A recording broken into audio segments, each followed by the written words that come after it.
Welcome to my physics class. आज का हमारा टॉपिक है ओम्स लॉ, ओम का नियम।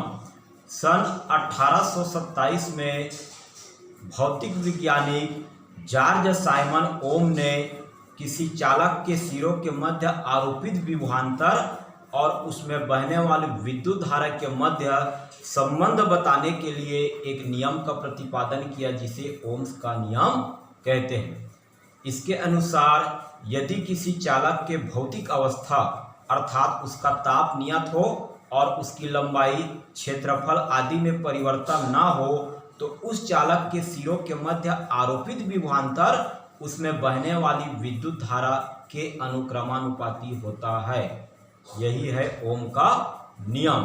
तो किस प्रकार से ओम का नियम होता है और उसका प्रतिपादन किस प्रकार से कर सकते हैं, देखते हैं। ओम का नियम, तो नियम के अनुसार बोला गया है कि यदि किसी चालक के भौतिक अवस्था में परिवर्तन ना हो अर्थात उसका ताप नियत हो और उसमें किसी भी प्रकार की विकृति ना हो, यानी उसकी लंबाई, क्षेत्रफल में परिवर्तन ना हो, तो उसके सिरों के मध्य लगाए गए विभवांतर उसमें बहने वाली विद्युत धारा के अनुक्रमानुपाती होता है। इसके लिए मान के चलते हैं, माना किसी चालक के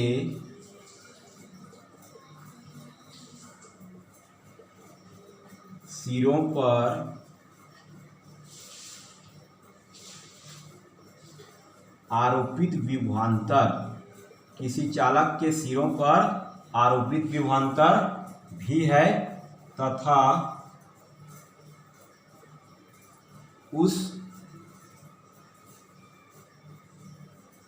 चालक में बहने वाली विद्युत धारा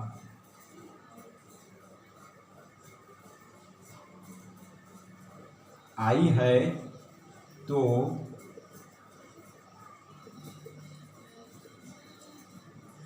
ओम के नियम से क्या होगा, यदि किसी चालक के सिरों पर आरोपित विभवांतर भी और उसमें बहने वाली धारा आई है तो दोनों एक दूसरे के प्रोपोर्शनल यानी अनुक्रमानुपाती होता है।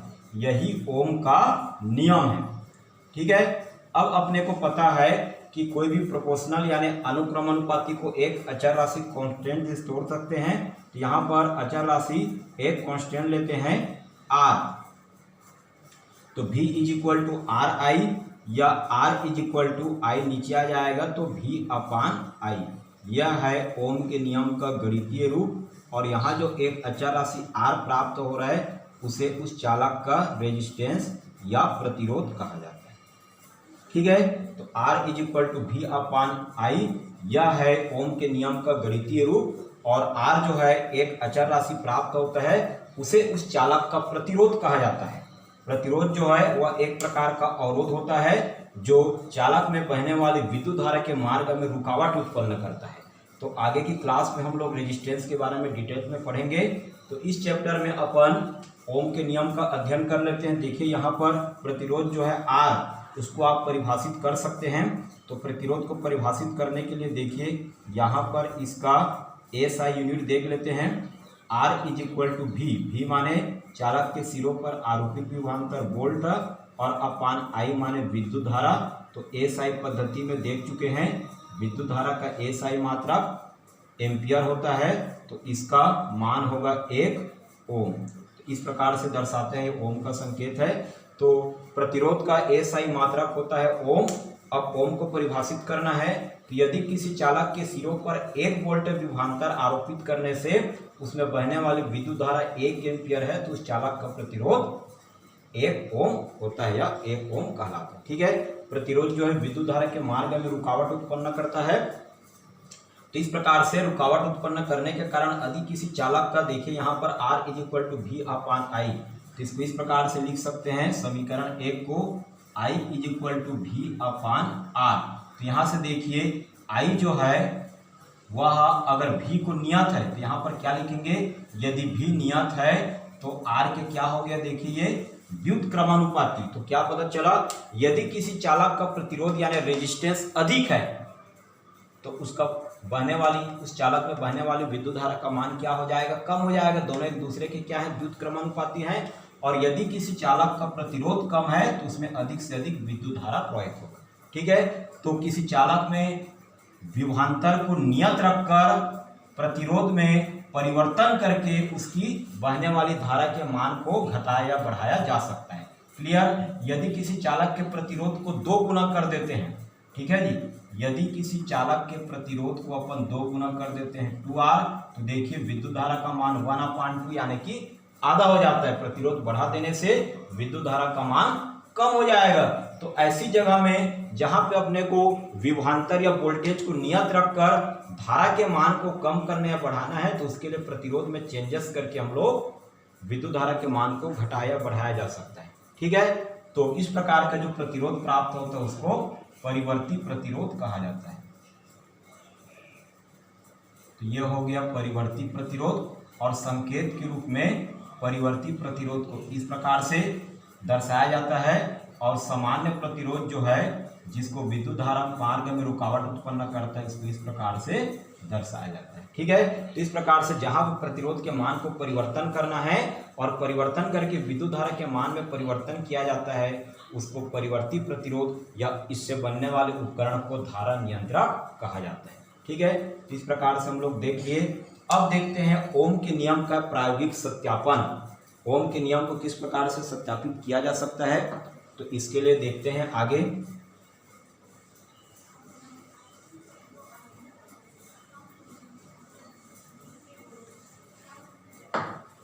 तो आगे देखते हैं अपन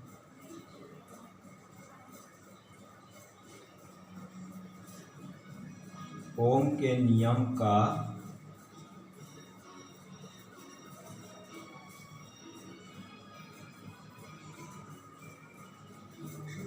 प्रायोगिक सत्यापन। इसके लिए एक प्रेक्षण सारणी का निर्माण करते हैं। देखिए यहाँ पर प्रेक्षण सारणी बनाएंगे।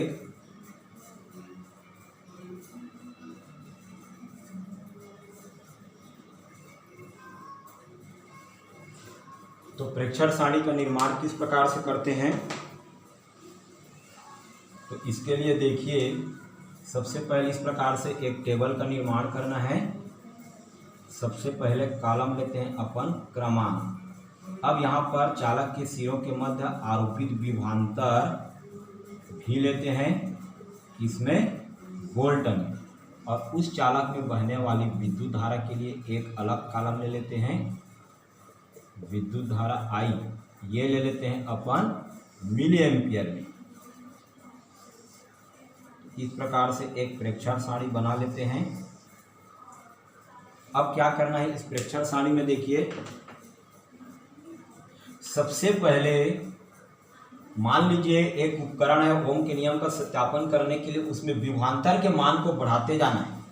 प्रारंभ में ले लिया अपन 5 वोल्ट का विभवांतर आरोपित किए, तो उस चालक के सिरों की बनने वाली विद्युत धारा मान लेते हैं 25 क्या है मिली एम्पियर। इसी प्रकार से और आगे बढ़ाते जाना है। दूसरा जो है विभवांतर को बढ़ाकर हम लोग 10 वोल्ट करते हैं, तो उसमें बहने वाली विद्युत धारा मान के चलिए बढ़ता जा रहा है 50 मिली एम्पियर। इसके पश्चात जो है 5 वोल्ट और बढ़ा लेते हैं 15 वोल्ट, तो बहने वाली विद्युत धारा का मान हो जाएगा 75 एम्पियर। इसके पश्चात और विभवांतर के मान को बढ़ा के 20 वोल्ट ले लेते हैं, तो ये बढ़ के हो जाएगा 100 मिली एम्पियर। इसी प्रकार से इसको बढ़ा के विभवांतर को 25 वोल्ट करते हैं, तो ये बढ़ के हो जाएगा लगभग 125 मिली एम्पियर। ठीक है, तो इस प्रकार से अब इसके मध्य एक ग्राफ खींचते हैं। तो इस प्रकार से एक ग्राफ खींचा जाता है। ये एक्स अक्ष है, ये वाई अक्ष। एक्स अक्ष में आरोपित विभवांतर को ले लेते हैं। इस प्रकार से ये आरोपित विभवांतर एक्स अक्ष में जो किसमें है वोल्ट में, और वाई अक्ष में विद्युत धारा को ले लेते हैं।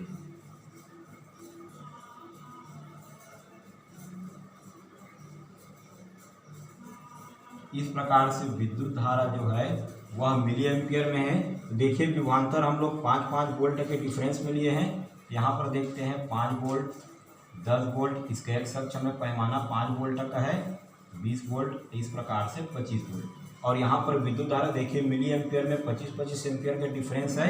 यहाँ पर पैमाना 25 एम्पियर लेते हैं, 25 ampere, milli ampere, 50 milli ampere, 75, 100 और इस प्रकार से 150 मिली एम्पियर में। ठीक है, अब देखते हैं ग्राफ कैसे खींचना है अपने को। विभवांतर V बराबर 5 वोल्ट, तो इसके तहत बहने वाली विद्युत धारा मिली एम्पियर में कितना है, 25 मिली एम्पियर। ये दोनों को आगे बढ़ाएंगे तो यहाँ पे प्राप्त होगा। ठीक है, इसी प्रकार से विभवांतर अगर 10 वोल्ट है तो बहने वाली विद्युत धारा मिली एम्पियर में कितना हो जाएगा, 50 मिली एम्पियर। तो 10 वोल्ट के तहत जो है 50 मिली एम्पियर को आगे बढ़ाओगे तो दोनों यहाँ पे कट रहे हैं, तो हमको यहाँ पे बिंदु प्राप्त होगा। 15 वोल्ट के तहत बहने वाली विद्युत धारा कितनी है, मिली एम्पियर में 75। इसको इस प्रकार से आगे बढ़ाना है और 75 को आगे बढ़ाएंगे तो अपने को यहाँ पे बिंदु प्राप्त होगा। उसी प्रकार से 20 वोल्ट के तहत बहने वाली विद्युत धारा 100 मिली एम्पियर, तो यहाँ पर आगे बढ़ाएंगे 20 एम्पियर में, तो यहाँ पर बहने वाली विद्युत धारा 100 मिली एम्पियर, दोनों यहाँ पे कट रहे हैं। इसी प्रकार विभवांतर 25 मिली एम्पियर लेना है अपने को, 25 वोल्ट लेंगे तो मिली एम्पियर कितना मिलेगा, 125 मिली एम्पियर। इस प्रकार से जितने भी बिंदु प्राप्त हो रहे हैं उसको मिलाने पर अपने को एक सरल रेखा प्राप्त होता है। तो इस प्रकार से अगर चालक के सिरों पर आरोपित विभवांतर भी और उसमें बहने वाली विद्युत धारा के मध्य ग्राफ खींचेंगे, और याद रखिएगा 0 से स्टार्ट होता है, अर्थात विभवांतर जब आरोपित नहीं करेंगे तो बहने वाली विद्युत धारा भी 0 होगा। तो 0 से स्टार्ट करते हुए अगर एक सरल रेखा प्राप्त होता है तो निश्चित ही ग्राफ से स्पष्ट है कि बहने वाली विद्युत धारा और विभवांतर दोनों एक दूसरे के क्या होते हैं, प्रोपोर्शनल यानी अनुक्रमानुपाती होते हैं। तो ओम के नियम सत्यापन हो जाते हैं। इस प्रकार से याद रखिएगा V और I दोनों एक दूसरे के अनुक्रमानुपाती होने चाहिए। अगर मान के चलिए कि विभवांतर V और I दोनों का अनुपात जो है हम लोग देख चुके हैं क्या प्राप्त होता है, प्रतिरोध R प्राप्त होता है। तो यहां पर देखिए R is equal to V/I, तो इस बात को याद रखिएगा कि R का मान जो है हमेशा विभवांतर V और I पर डिपेंड होगा, निर्भर करेगा। इन दोनों में संबंध बताने वाला ही प्रतिरोध R के बराबर या ओम का नियम होगा, जरूरी नहीं है। अगर V और I के प्रत्येक मान के लिए अगर R का मान नियत है तभी वो ओम के नियम का पालन करता है। एग्जाम्पल के लिए देखिए यहाँ पे R is equal to V, तो V का मान देखिए यहाँ पर कितना है, 5 वोल्ट। I का मान कितना है, 25, तो कितना हो जाएगा, ये डिवाइड करेंगे तो इस प्रकार से। इसी प्रकार से अगला देखिए R इज इक्वल टू विभवांतर 10, तो इसके संगत बहने वाली विद्युत धारा कितना है, 50। जब इसको सॉल्व करेंगे तो 1/5। इसी प्रकार R का वैल्यू देखिए यहाँ पर V का वैल्यू कितना है, 15, और इसके संगत जो है अपन बहने वाली विद्युत धारा कितना है, 75, तो ये हो जाएगा 1/5। इसी प्रकार से आगे देखिए R इज इक्वल टू अगर V 20 ले रहे हैं तो बहने वाली विद्युत धारा 100 मिली एम्पियर, तो 1/5। इसी प्रकार से R इज इक्वल टू विभवांतर 25 वोल्ट ले रहे हैं तो इसके संगत बहने वाली विद्युत धारा 125 मिली एम्पियर। सॉल्व करेंगे तो देखिए जितने भी यहाँ पर रेजिस्टेंस प्राप्त हो रहे हैं 1/5 ओम प्राप्त हो रहे हैं। तो अगर V और I दोनों का अनुपात नियत है तभी ये ओम के नियम का पालन करेगा। अगर V के अलग अलग मानों के संगत विद्युत धारा के मध्य ग्राफ खींचते हैं और ग्राफ सरल रेखा में प्राप्त नहीं होगा, ग्राफ इस प्रकार से प्राप्त होगा, तो इसमें R का मान अलग अलग विभवांतर और धारा के तहत क्या होगा, अलग अलग होगा। तो यह ओम के नियम का पालन नहीं करता है। ओम का नियम का पालन तभी करेगा जब V और I का अनुपात नियत हो, यानी R का मान नियत हो। तो इस प्रकार से ओम का नियम क्या होता है, इसका प्रायोगिक सत्यापन देख लिए। अब देखते हैं हम लोग ओम के नियम का निगमन। तो ओम के नियम को गणितीय व्यंजक द्वारा किस प्रकार से प्राप्त कर सकते हैं, देखते हैं ओम के नियम का निगमन।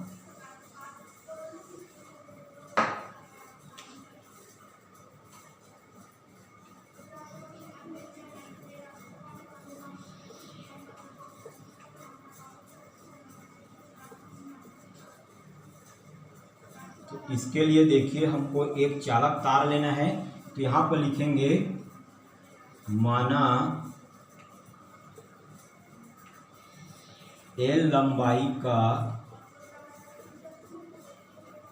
एक चालक तार है, ठीक है, जिसके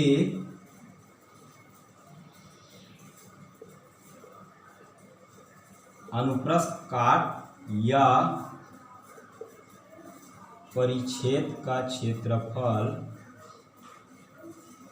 ए ले लेते हैं। ठीक है, अनुप्रस्थ परिच्छेद माने ऐसा तार जिसके प्रत्येक भाग की मोटाई बराबर होनी चाहिए।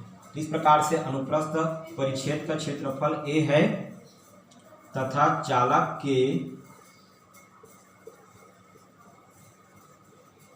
के प्रति एकांक आयतन में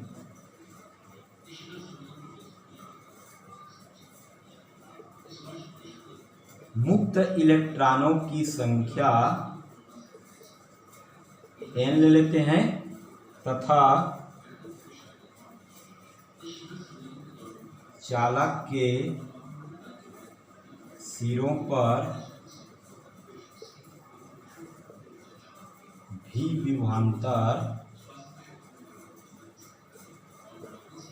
आरोपित करने से ई विद्युत क्षेत्र का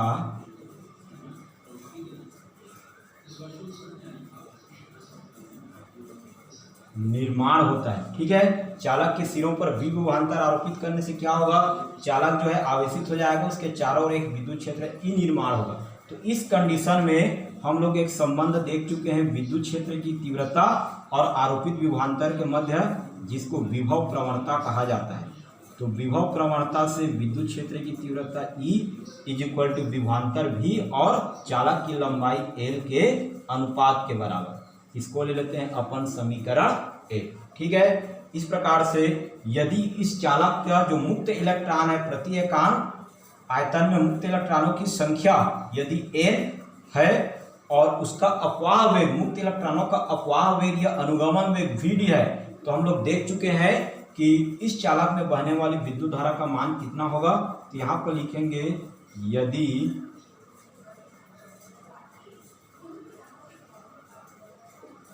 मुक्त इलेक्ट्रॉनों का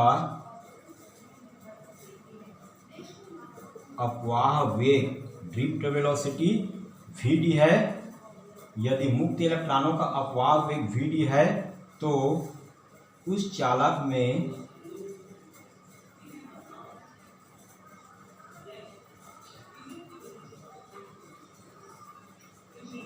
बहने वाली विद्युत धारा, तो हम लोग एक संबंध देख चुके हैं, चालक में बहने वाली विद्युत धारा और अपवाह में संबंध बताने वाला फार्मूला होता है, संबंध होता है I is equal to N E A V D. ठीक है, इसको ले लेते हैं अपन इक्वेशन सेकेंड, जिसमें n क्या है, चालक में प्रति एकांक आयतन में मुक्त इलेक्ट्रॉनों की संख्या, E मुक्त इलेक्ट्रॉनों का आवेश, A क्या है, चालक के अनुप्रस्थ परिच्छेद का क्षेत्रफल और Vd जो है वह अपवाह वेग व ड्रिफ्ट वेलोसिटी कहा जाता है। ठीक है, अब इसको आगे बढ़ते हैं। तो देखिए हमारे पास एक और संबंध है अपवाह वेग और विद्युत क्षेत्र की तीव्रता में संबंध बताने वाला। तो क्या होता है, देखिए यहां पर लिखेंगे, हम जानते हैं